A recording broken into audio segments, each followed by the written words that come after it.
Claude Monet, né en 1840 au Havre, est l'un des peintres les plus emblématiques de l'histoire de l'art. Figure centrale du mouvement impressionniste, il a révolutionné la peinture en cherchant à capturer les effets de lumière et les nuances de la nature à travers des coups de pinceau rapides et une palette de couleurs vibrantes. Son œuvre, marquée par des séries de tableaux représentant des paysages et des scènes de la vie quotidienne, offre une vision unique et poétique du monde qui l'entourait.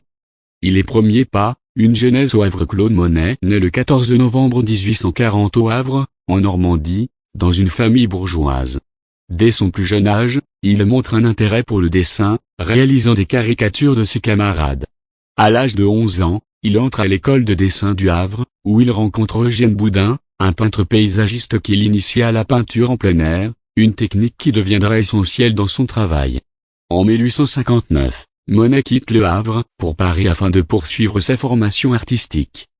Il s'inscrit à l'école impériale des beaux-arts et fréquente l'atelier de Charles Glaire, où il rencontre d'autres artistes, qui deviendront ses compagnons de route, tels qu'Auguste Renoir, Frédéric Bazille et Alfred Sisley.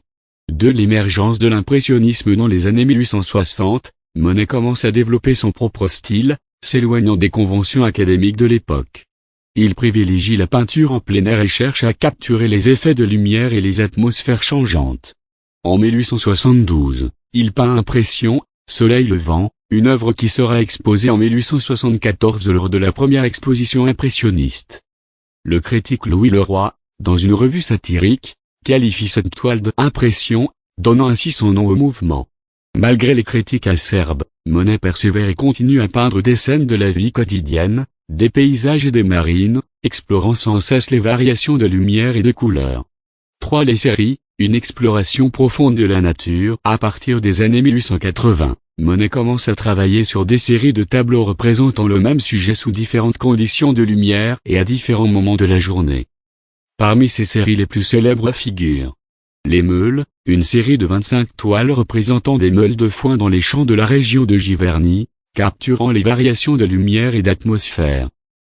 La cathédrale de Rouen, une série de 30 toiles montrant la façade de la cathédrale sous différentes lumières et à différentes heures du jour.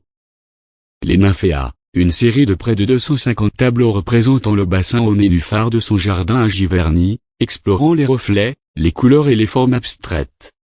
Ces séries témoignent de l'attention minutieuse de Monet aux détails et de son désir de saisir l'instant fugace de la nature. Giverny, l'atelier de la nature. 1883, Monet s'installe à Giverny, un village en Normandie, où il acquiert une maison avec un vaste jardin. Il aménage un jardin d'eau avec un bassin au nénuphar, un pont japonais et des saules pleureurs, créant ainsi un véritable atelier en plein air. Ce jardin devient sa principale source d'inspiration, et il y réalise une grande partie de ses œuvres les plus célèbres. La maison et les jardins de Monet à Giverny sont aujourd'hui ouverts au public et constituent un lieu de pèlerinage pour les amateurs d'art du monde entier. Les dernières années, une vision altérée par la maladie dans les années 1920, Monet souffre d'une double cataracte, ce qui affecte sa vision et modifie sa perception des couleurs. Malgré cela, il continue à peindre, adaptant sa technique et ses couleurs pour exprimer sa vision altérée.